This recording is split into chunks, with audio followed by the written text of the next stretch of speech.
So, what's up, y'all? Morton Joe 245 here, and today we're taking a look at the origins of Teela. So, stay tuned. By the power of Grayskull.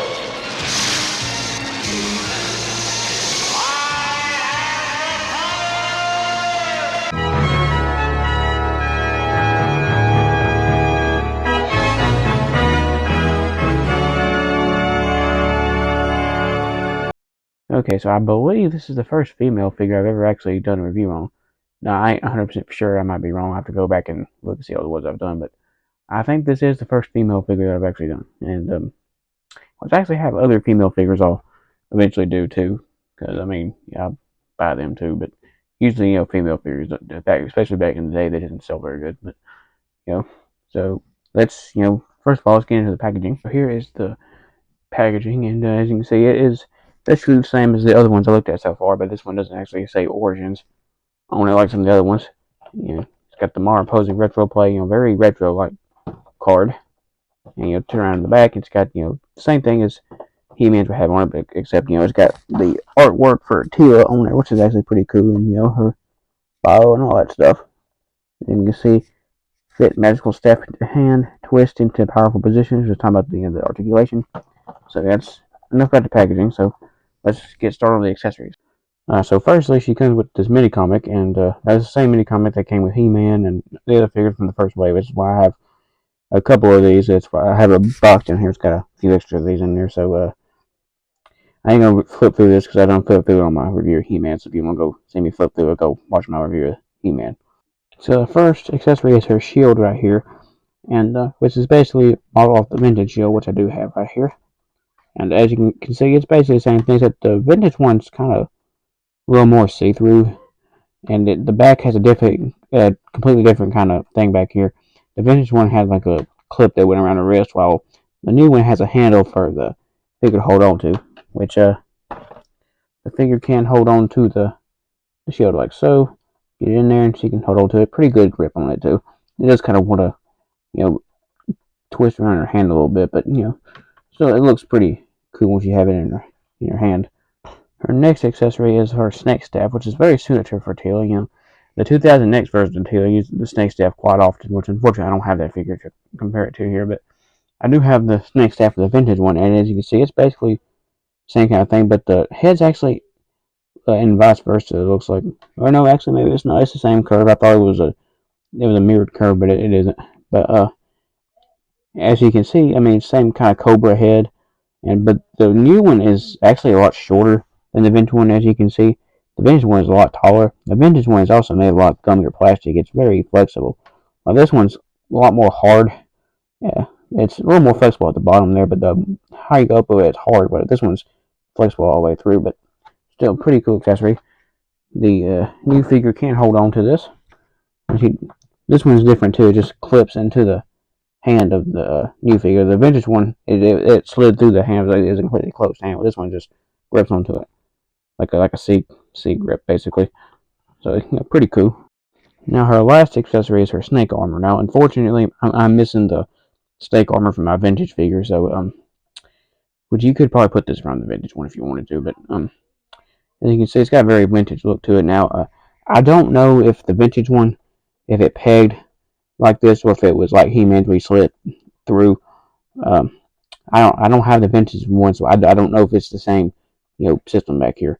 But as you can see, it looks pretty cool. There's actually a little bit of detail at the back side too, which you're not gonna see this side. But you can see it's like a king cobra snake basically, and this just slides around the figure like so. Take and put it around her, and you put the belt around her back there, and then you snap it too. And now she's wearing her snake armor. You know, get the head in there straight. Yeah, that looks a little better. So now she's completely armed up.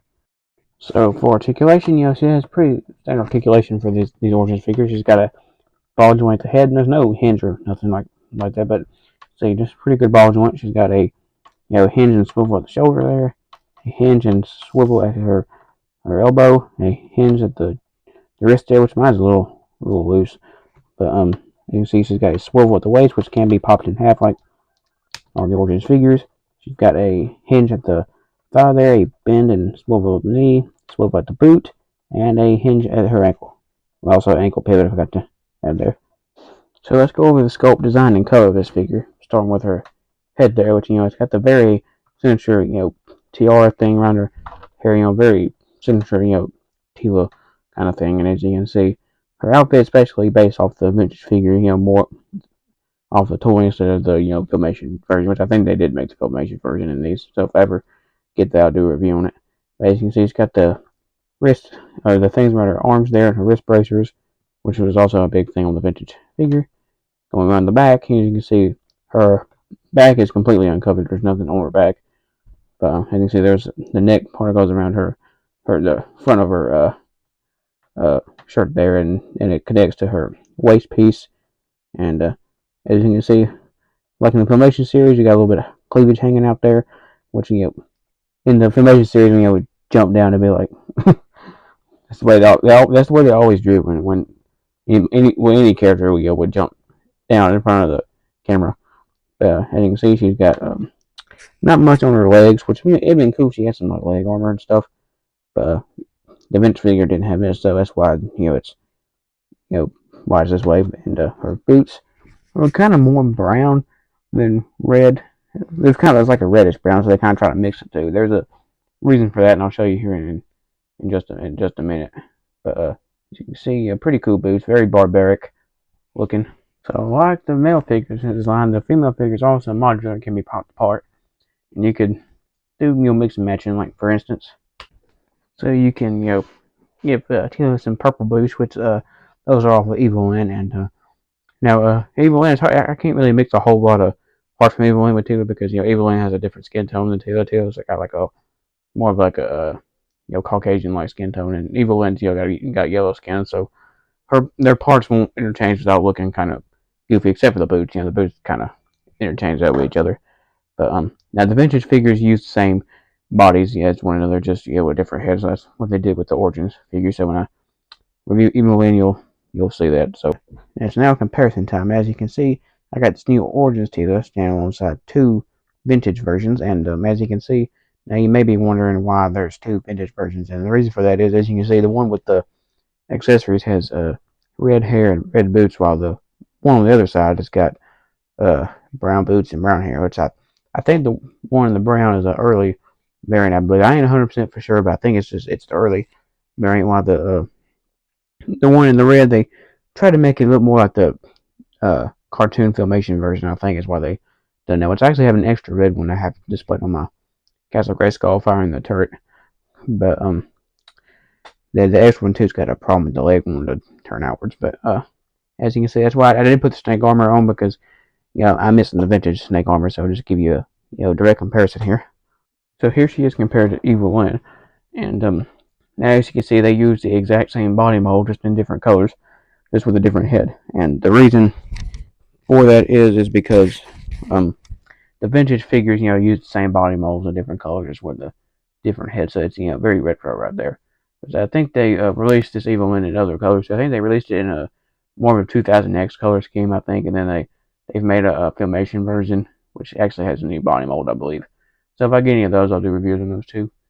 So what do I think of this figure overall? I like this figure, and I have trouble with both of these figures trying to get them to stand up because female figures have smaller feet than the male figures do, so there's not as much of a wide place for them to stand on, so they kind of want to topple over a lot more.